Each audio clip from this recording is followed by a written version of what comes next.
All right, so we're going to talk a little bit about ADR here. And ADR stands for Automated Dialogue Replacement. There's nothing really that automated about it. It's sort of a manual process, so I'm not quite sure how it got that name, but that's what we call it. And I have a lot of materials here to get started, which one of which is a template. So I have this template.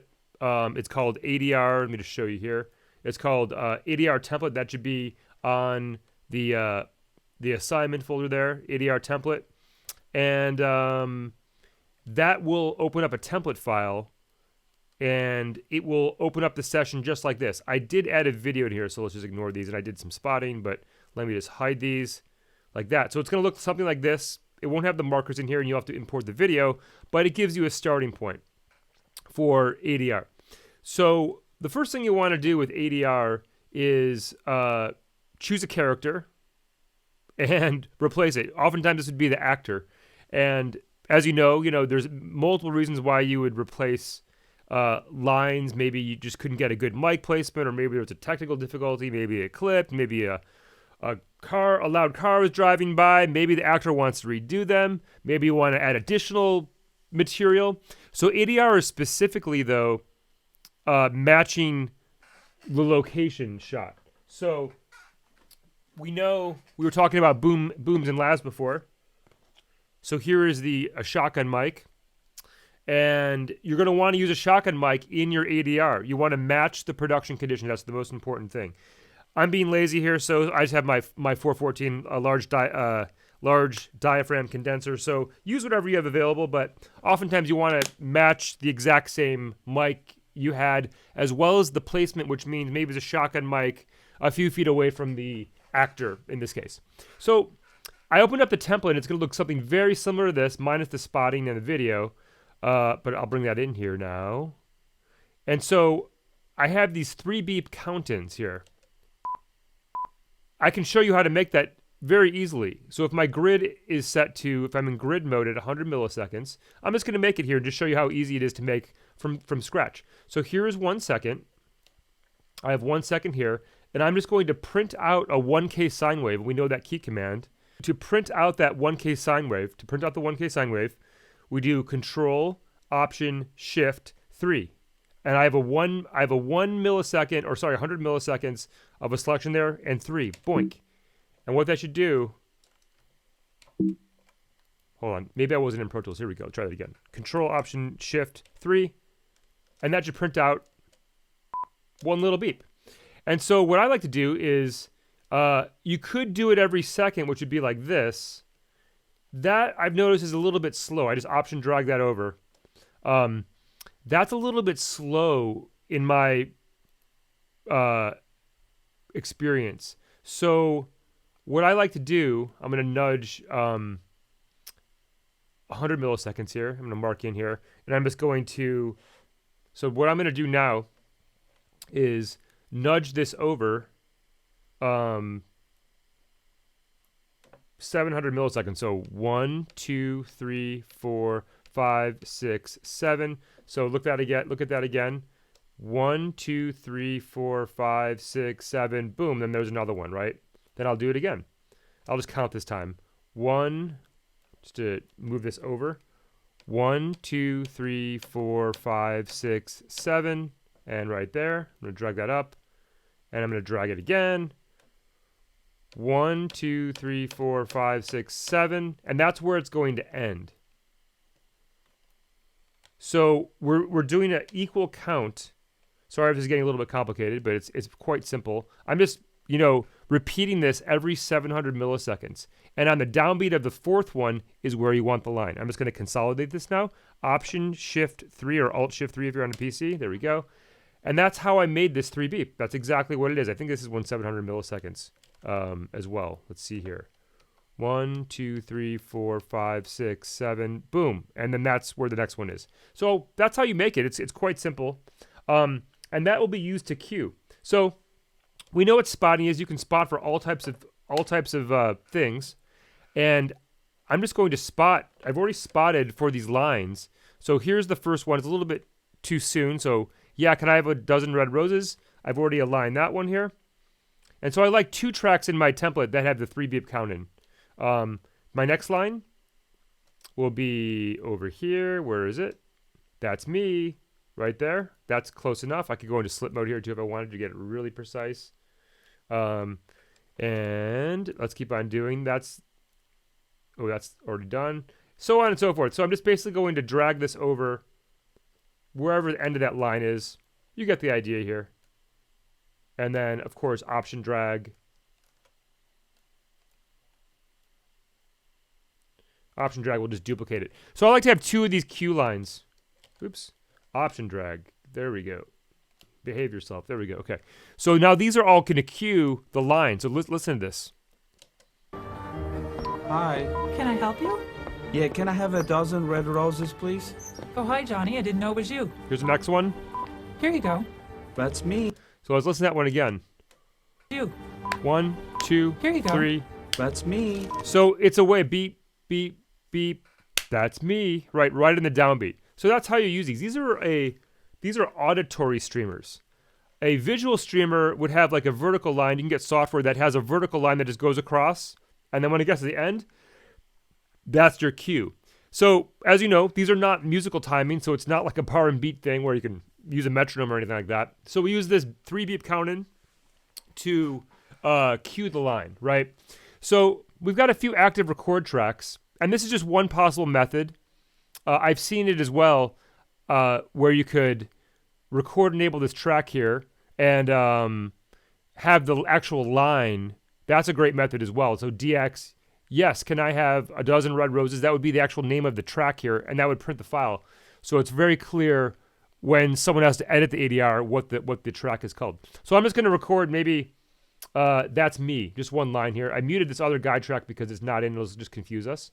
So I'm going to mute this one too, just Command M. Just for now, because I'm going to focus on this one line. That's me, right? And let's see where my input is here in my console. Whoops, wrong console. Right here. So yeah, it looks like I'm in input 2 here. So that's important for my I/O. So I'm going to set my I/O here on this active track here. Interface, mic line 2. And I'm going to mute it and record enable. I usually mute when I'm recording. That's a fine level right there. And I don't really need to hear myself. I might hook up headphones. It looks like my level's a little bit hot, so I'm going to bring that down a little bit. And I'm kind of doing double duty. I'm talking through the mic, through my screen capture software and recording at the same time, but probably should use a different mic here, like a shotgun mic. But that looks appropriate there. Whatever mic you have is great for this. It's just kind of a workflow experience. So I'm going to mute that, and I'm just going to give myself a little bit of pre-roll here. Hey, Johnny. I didn't know it was you. Here you go. That's me. How much is? So my timing was off. And do that again. Hey, Johnny. I didn't know it was you. Here you go. That's me. How much is it? It'll be $18. Here you go. And look what I did there. I had punch in recording. This is I had punch, quick punch recording on. And I like to work this way a lot, which is, I'll use quick punch and I'll capture it after I actually record it. Do you guys see that? So it's always recording as soon as you hit play. Anyhow, so there's a potential take. Yeah, it was okay. So maybe I'll keep it down here. I'm going to use Control to constrain my left-right proportions, and I'm going to put it on my storage track there. I'm just going to do a few of these. Yeah, that's what you should do, just until you get a good take here. Let's try it again. And now I'm just going to hit 3 to record straight out. You. Here you go. That's me. So the time was a little bit weird there. I'm going to undo that. Let's do it again. You. Here you go. That's me. How much is? That was okay. Just giving you some methods here, but I'm just going to put these on my storage track. You could also use something called playlists. So I'm just going to use Control again to constrain my proportions. So I'm just going to maybe do a few takes of this, and then I'll drag in the correct take to my 2 hero tracks, which are my best takes. Okay? Maybe just one more. So you guys are getting bored of this, I know. So I'm going to hit play again. Here you go. That's me. So I probably shouldn't have hit the keyboard there because it got included in there. But you get the idea. I've got 3 takes, and you're gonna what's it called? Wash, rinse, and repeat. You're gonna keep on doing that process until you get good takes. And as we know,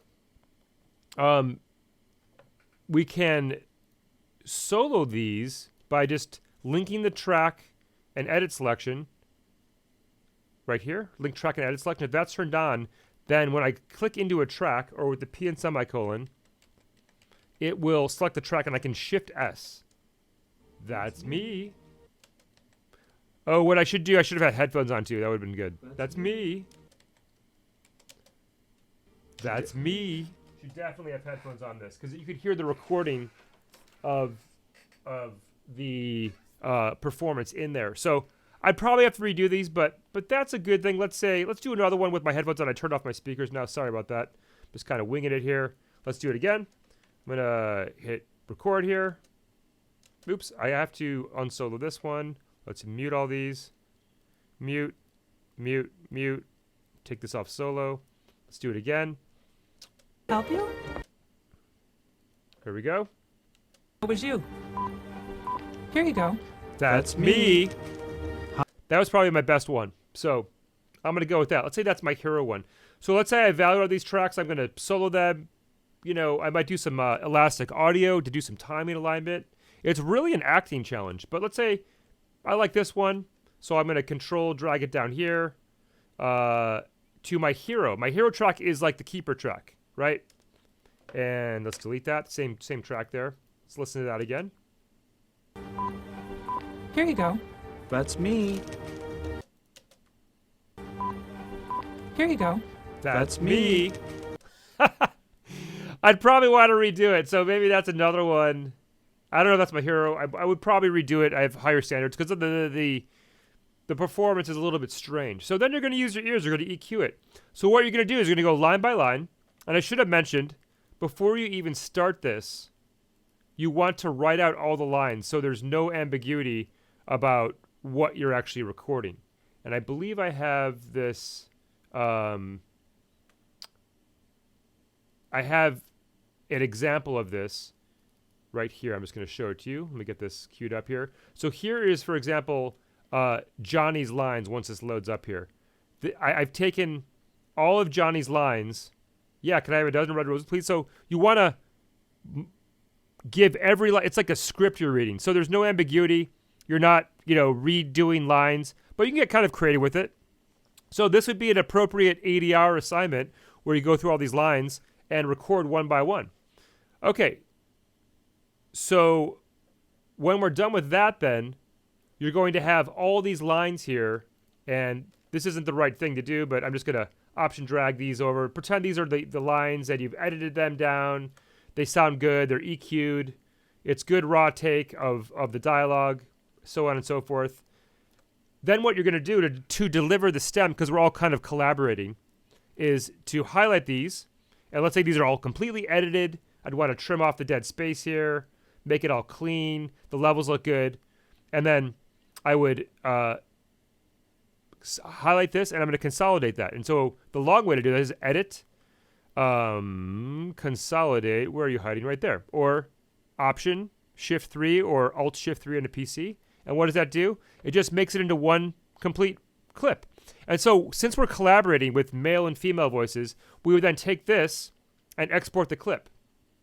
And so I might want to get a little bit more detail in my file name. So this would be DX1, maybe DX, Johnny, Flower Shop, something like that. With the other scenes, as you know, there's other timestamps where you can start. You might want to say there's another scene which is a rooftop scene, and there's 2 start points there. You might want to say rooftop start point, this or that. Or there's a party, and there's 2 fights there. Because, of course, we're dealing with The Room, which is the best movie of all time. The best, worst movie of all time, that is. So I want to give this a detailed name, and then I want to upload the stem. So we don't need to bounce it now because we have the stem created. I'm just going to click on this. I highlighted the file. I consolidated it. It's all edited, mixed, so someone could import that into their session from the very beginning, and they could mix a ADR scene here. So I'm going to export clips as files. So how did I do that? Highlighted the file. Step 1, highlight the file. From the drop-down menu, export clips as files, or Shift Command K or Shift Control K. And this is just going to export the file. So I was doing some CD quality music stuff the other day, but I want to be 24-bit, 48K. Everyone should be at 24-bit, 48K. It's a great resolution. And I'm just going to choose a folder here. It's going to go to the previous folder where I was exporting, but I have a new location now, which is in my documents, in my ADR test here, and bounce files, right? Just going to put it in there, open that up, and export. And voila, boom, I just exported my file. And then you're going to navigate to your session file. I've got a lot of stuff going on here. So let me get a Finder window. Let me just bring up a new Finder window here. Command N, go to my documents, and I'm just going to locate that file to hand it in. And you guys are pros, you know how to hand stuff in. So date modified, ADR test, here we go. Bounce files, and there's the file here of my stem that you're going to upload for others to share. So that's enough to get you started with the ADR process, and the template that we open up here will be great. 24-bit 48K, it has all the tracks. It has the 3-beep count-ins there for you. I showed you how to make that. That was a little bit strange, but I showed you how to make that, and you just align these to your spotting. And it's as simple as that. But you know, you're gonna mix it. You're gonna add EQ. I wouldn't do much compression really unless you think it needs it, and you got to do it for a reason. But you want this to be very transparent and very natural. Oftentimes with large diaphragm condensers such as this 414, you want it's going to have proximity effect. So if that's the case, we want to, you guessed it, you want to put a little high pass filter on there. So I'm going to use a little bit of EQ here. Let's use a standard EQ here. And I might roll off a little bit of the low frequency to taste. So I'm going to use this high pass filter there. And I'm going to roll off maybe around 100 by ear. I'm just going to roll off like the proximity effect so it sounds a little bit more natural. But you can do that later as well when you're mixing it. So that's enough to get you started with the ADR. Use the template. Import the video. Go ahead and spot the lines. Go ahead and write the lines out in the template that I've given you, so it's very clear what's going on. Record with whatever mic you have. Edit that together on the hero track, consolidate that, and then once you find other people's stems up there, then you can import those stems. We'll put these all in the Dropbox. I'll make a folder, and then you can mix this. And to complete this, you're going to, you know, add a little bit of background noise, or sorry, background not noise, but background ambience sound effects, room tone, or party atmosphere, whatever the scene calls for. And if you want music, that's great too. And then there's not many sound effects on here. There are some more sound effects in the fight scenes where, you know, they're scuffling around or hitting a door, but just minor sound effects. It's really about the dialogue in this. So that's enough to get you guys started.